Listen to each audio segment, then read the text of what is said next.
Hi friends, 2021లో చేసిన survey ప్రకారం మన భారతదేశంలో 77 మిలియన్ల మంది ప్రజలకి డయాబెటిస్ అంటే షుగర్ వ్యాధితో బాధపడుతున్నారు. అలాగే మరో 25 మిలియన్ల మంది ప్రజలకి డయాబెటిస్ రాబోతుందని సర్వేలో తేలింది. అండ్ ఈ డయాబెటిస్ వచ్చిన 50% కంటే ఎక్కువ మంది ప్రజలకి తమ షుగర్ వ్యాధి గురించి కూడా తెలియదు. ఈ వ్యాధి గురించి తెలుసుకొని ముందుగానే చికిత్స చేయకపోతే ఎన్నో ఆరోగ్య సమస్యలు మరియు హార్ట్ అటాక్ వచ్చే అవకాశం ఉంది. అలాగే 2045 నాటికి మన దేశంలో మొత్తం 124 మిలియన్ల పీపుల్కి డయాబెటీస్ రాబోతుందని సర్వేలో తేలింది.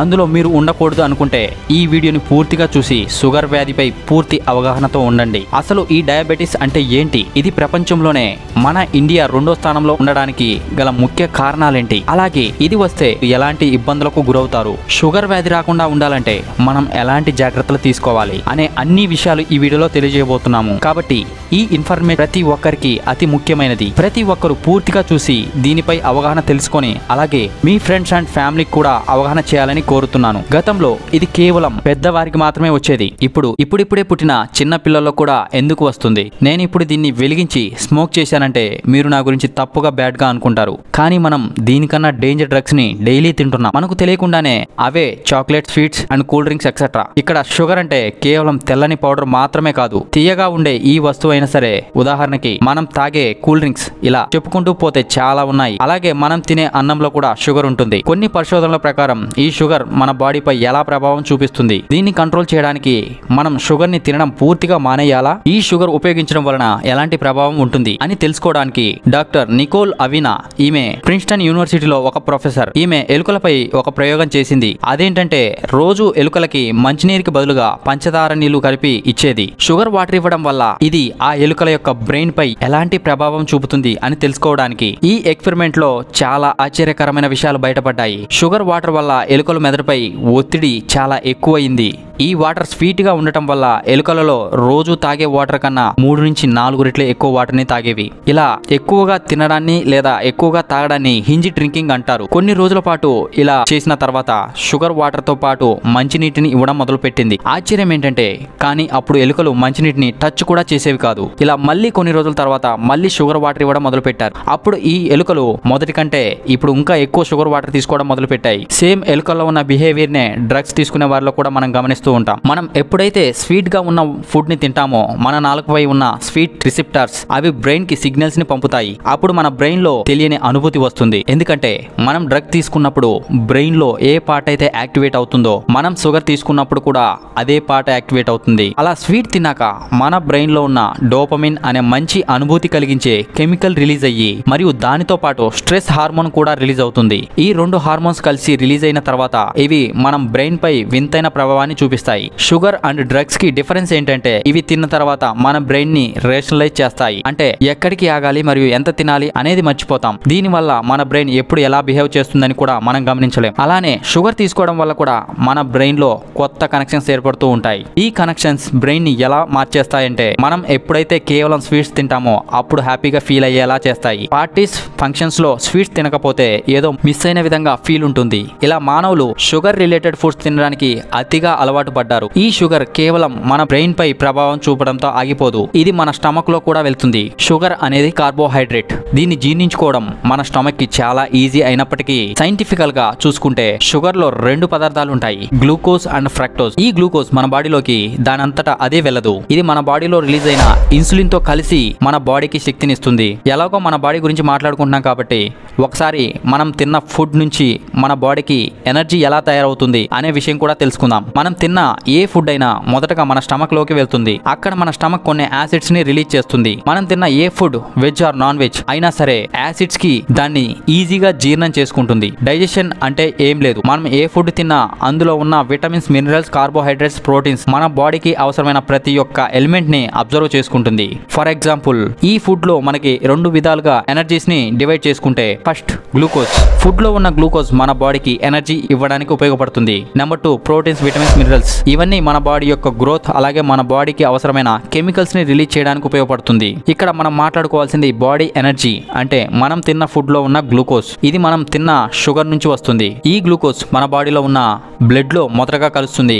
మనం తిన్న ఫుడ్ నుంచి అబ్జర్వ్ చేసుకున్న ప్రతి లిక్విడ్ బ్లడ్ సెల్స్ లో యాడ్ అవుతుంది, like water, cool drinks, food etcetera. తర్వాత ఆ బ్లడ్ సెల్స్ లో ఉన్న గ్లూకోజ్ ని ఎనర్జీగా మార్చుకోవడానికి మన బాడీలో ప్యాంక్రియాస్ అనే గ్రంథి ఉంటుంది. ఇది ఇన్సులిన్ అనే హార్మోన్ రిలీజ్ చేస్తుంది. ఇది మన బ్లడ్ లో ఉన్న గ్లూకోజ్ తో కలిసి మన బాడీకి కావలసినంత ఎనర్జీ రెడీ చేస్తుంది. అందులో ఎనర్జీ అయిపోయిన తర్వాత ఈ బ్లడ్ అంతా మన కిడ్నీస్ లోకి వెళ్ళి అక్కడ ఫిల్టర్ అయ్యి వేస్ట్ వాటర్ అంతా బయటికి యూరిన్ గా వస్తుంది. ఇక్కడ మనం అర్థం చేసుకోవాల్సింది ఏంటంటే మనం తిన్న ప్రతి ఫుడ్ లో ఉన్నటువంటి సెల్స్ మన బ్లడ్ లో కలుస్తాయి. ఈ ఇన్సులిన్ అనేది మన బాడీలో ప్యాంక్రియాస్ అనే పార్ట్ రిలీజ్ చేస్తుందని చెప్పుకున్నాం కదా. మనం ఎక్కువగా షుగర్ తీసుకోవడం వల్ల మన బాడీకి కావాల్సినంత ఎనర్జీ ఇచ్చి మిగతా గ్లూకోజ్ అంతా మన బాడీలో స్టోర్ చేస్తుంది. ఒకవేళ మనం ఎక్కువ షుగర్ తీసుకుంటే ప్యాంక్రియాస్ కి ఇన్సులిన్ రిలీజ్ చేసే కెపాసిటీ తగ్గి సరిపడా ఇన్సులిన్ రిలీజ్ అవ్వదు. అప్పుడు ఆ గ్లూకోజ్ ఎనర్జీగా మారకుండా మన బ్లడ్ లోనే మిగిలిపోతుంది. ఇలా ఎక్కువ మొత్తంలో గ్లూకోజ్ లెవెల్స్ బ్లడ్ లోనే ఉండిపోతే దాన్నే మనం డయాబెటీస్ లేదా షుగర్ వ్యాధి అంటున్నాం. ఒక ఆరోగ్యకరమైన వ్యక్తి యొక్క షుగర్ లెవెల్స్ 70 to 100 mg/dl మధ్య ఉంటుంది. అలాగే ఫుడ్ తినడం వల్ల మన యొక్క షుగర్ లెవెల్స్ కొంత పెరగడం జరుగుతుంది. ఇది అప్పుడు 100 to 120 మధ్య ఉంటుంది. ఎప్పుడైతే మన యొక్క షుగర్ లెవెల్స్ 150 కంటే దాటుతాయో మీ బాడీలో షుగర్ అటాక్ అవ్వబోతుందని అర్థం. మీ షుగర్ లెవెల్స్ ను బట్టి మీరు టాబ్లెట్స్ వాడాలా లేదా ఇంజెక్షన్ వాడాలా అనేది డిసైడ్ చేస్తారు. మీ షుగర్ లెవెల్స్ 250 mg/dl కి మించితే డైరెక్ట్ గా ఇంజెక్షన్స్ ద్వారా మీ బాడీలోకి ఇన్సులిన్ ని డైలీ యాడ్ చేయడం జరుగుతుంది. ఇలా మన బాడీలో ఇన్సులిన్ యాడ్ చేసుకోకపోతే, అలాగే ఇన్సులిన్ రిలీజ్ అవ్వకపోతే మన బ్లడ్ లో షుగర్ లెవెల్స్ పెరిగి అది మొదటగా కిడ్నీలపై ప్రభావం చూపుతుంది. దానివల్ల కిడ్నీలు పాడైపోతాయి. అలాగే బ్లడ్ లో షుగర్ లెవెల్స్ పెరగడం వల్ల అది మందంగా తయారయ్యి హార్ట్ అటాక్ గురయ్యే అవకాశం ఉంది. కాబట్టి ప్రతి ఒక్కరూ షుగర్ లెవెల్స్ ని టెస్ట్ చేసుకోవాలని ప్రయత్నించండి. ఇలా మన ఇండియాలో 10 కోట్లకు పైగా డయాబెటీస్ పేషెంట్లు ఉన్నారు. అలాగే 13 కోట్ల మందికి పైగా డయాబెటీస్ కి దగ్గరలో ఉన్నారు. ఇండియాలో యావరేజ్ గా ఒక వ్యక్తి సంవత్సరానికి 18 నుంచి 20 కిలోల షుగర్ ని తింటున్నాడు. ఇంకా ఎక్కువగానే తింటారు కొందరు. వరల్డ్ హెల్త్ ఆర్గనైజేషన్ రిలీజ్ చేసిన ఒక డేటా ప్రకారం ఒక సగటు వ్యక్తి ఆరోగ్యంగా ఉండాలనుకుంటే రోజుకి 30 నుంచి 50 గ్రాముల లోపు మాత్రమే షుగర్ తీసుకోవాలి. అయితే మనం డైలీ తినే ఫుడ్ లో ఎంత షుగర్ కంటెంట్ ఉంటుంది? మనం బయటకు నుంచి తెచ్చుకున్న ప్రతి ప్యాకెట్ వెనక లేబుల్స్ ఉంటాయి. ఆ లేబుల్స్ పైన ఉన్న నెంబర్ ని బట్టి మనం షుగర్ ఎంత తింటున్నాం అనేది దానిపై ఉంటుంది. మీరు ఇప్పుడు చూసే బ్లూ కలర్ బిస్కెట్ ప్యాకెట్ లో దాదాపు 43 గ్రామ్స్ షుగర్ ఉంటుంది. ఒక cool drink bottle 100 ml cool drink లో 80 గ్రామ్స్ షుగర్ ఉంటుంది. ఇలా మనం డైలీ తినే వస్తువుల్లో ఎంతో షుగర్ కంటెంట్ ఉంటుంది. మనం అసలు ఎంత షుగర్ తినవచ్చు? అయితే ఇప్పుడు మీరు అనుకోవచ్చు, మహా అయితే రోజులో 2 సార్లు టీ తాగుతాం కాబట్టి 20 గ్రామ్స్ కంటే ఎక్కువ షుగర్ తినము కాబట్టి పెద్ద ప్రాబ్లం లేదనుకుంటాం. కానీ ఇక్కడ ప్రాబ్లం ఏంటంటే మన కళ్ళకు కనిపించే షుగర్ గురించి కాదు, మన కళ్ళకు కనిపించకుండా వస్తువుల్లో దాగిన షుగర్ గురించి. మనం 50 గ్రామ్స్ షుగర్ డైరెక్ట్ గా తినలేం. కానీ కేవలం ఒక కూల్ డ్రింక్ తాగితే వెంటనే మీ ఒంట్లోకి 80 గ్రామ్స్ షుగర్ వెళ్తుంది. కోకోకోలా కంపెనీ CEO ఒక ఇంటర్వ్యూలో ఈ బిజినెస్ లో కాంపిటీషన్ పెప్సీ కాదు, స్టోరేజ్ వాటర్ కంపెనీలని చెప్పారు. ఇదే ఇంటర్వ్యూలో ఆయన మీరు షుగర్ లేకుండా తాగాలంటే షుగర్ ఫ్రీ కోక్ ని తాగమని చెప్పారు. కానీ ఈ జీరో షుగర్ కోక్ డబ్బా మీద చూస్తే 0 క్యాలరీస్, 0 ఫ్యాట్స్, 0 ప్రోటీన్స్ ఇలా అన్ని జీరోస్ కనపడతాయి. కానీ ఇది ఎలా సాధ్యం? దీనికి సమాధానం కెమికల్స్. అయితే కెమికల్స్ మన బాడీపై ఎలాంటి ప్రభావం చూపుతాయి అనేది ఇంకా స్టడీ జరుగుతూనే ఉంది. చాలా బెవరేజ్ కంపెనీలు షుగర్ కి బదులుగా ఆస్పర్టీమ్ అనే కెమికల్ ని యూజ్ చేస్తున్నారు. ఇది షుగర్ కన్నా 200 రెట్లు ఎక్కువ స్వీట్ గా ఉంటుందని తేలింది. క్యాన్సర్ కూడా వచ్చే అవకాశం ఉందని ప్రయోగాలు జరుగుతున్నాయి. ఇంకా ప్రయోగాలు జరుగుతూనే ఉన్నాయి కాబట్టి కంపెనీలు ఇంకా కెమికల్ యూజ్ చేస్తూనే ఉన్నారు. అయితే దీనికి సొల్యూషన్ ఏంటి? షుగర్ కన్నా బెల్లం వాడొచ్చా? షుగర్ కంటే బెల్లం ఆరోగ్యకరం అంటే ఆరోగ్యకరమే. బెల్లం కూడా అంత ఆరోగ్యకరమేమీ కాదు. షుగర్లో 100% సుక్రోజ్ ఉంటుంది, కానీ ఇది బెల్లంలో 85% ఉంటుంది. అందువల్ల మన బాడీకి షుగర్ మరియు బెల్లం పెద్ద తేడా ఏం కాదు. రెండూ ఆరోగ్యానికి మంచివి కాదు కాబట్టి లిమిటెడ్ గా తినడం మంచిది. హాఫ్ లీటర్ కూల్ డ్రింక్ డబ్బా వెనుక లేబుల్ పై 100 ml లో ఎంత షుగర్ ఉంటుందో అది మాత్రమే రాసి పెట్టి ఉంటుంది. కానీ పూర్తి బాటిల్లో ఎంత షుగర్ ఉంది అని రాసి పెట్టరు. దీన్ని మీరు అర్థం చేసుకుని రోజులో ఎంత షుగర్ తింటున్నామో తెలుసుకోండి. గుర్తుపెట్టుకోండి, దాదాపు 200 సంవత్సరాల నుంచి షుగర్ మార్కెట్ చాలా బలంగా పాతుకుపోయింది. మార్కెటింగ్ కంపెనీలు మన చేత ఎలాగైనా కొనిపించాలని ప్రయత్నిస్తూ ఉన్నారు. ఈ షుగర్ వ్యాధిని కంట్రోల్ చేయాలంటే ముఖ్యంగా మన బాడీకి ప్రతిరోజు వ్యాయామం అలాగే యోగా అవసరం. వ్యాయామం చేయడం వల్ల మనిషి యొక్క ఇమ్యూనిటీ పెరుగుతుంది. అలాగే యోగా చేయడం వల్ల మనిషి యొక్క మెంటల్ ఎబిలిటీ పెరుగుతుంది, స్ట్రెస్ తగ్గుతుంది. అలాగే ప్రజెంట్ ప్రతి ఒక్కరూ తమ యొక్క వర్క్ బిజీలో పడి తమ ఆరోగ్యాన్ని కూడా పట్టించుకోవడం మర్చిపోతున్నారు. అలాగే వారు తినే ఫుడ్, వాళ్ళ హ్యాబిట్స్, డ్రింకింగ్, స్మోకింగ్ లాంటి వీటన్నిటి మీద మీ యొక్క ఆరోగ్యం ఆధారపడి ఉంటుంది.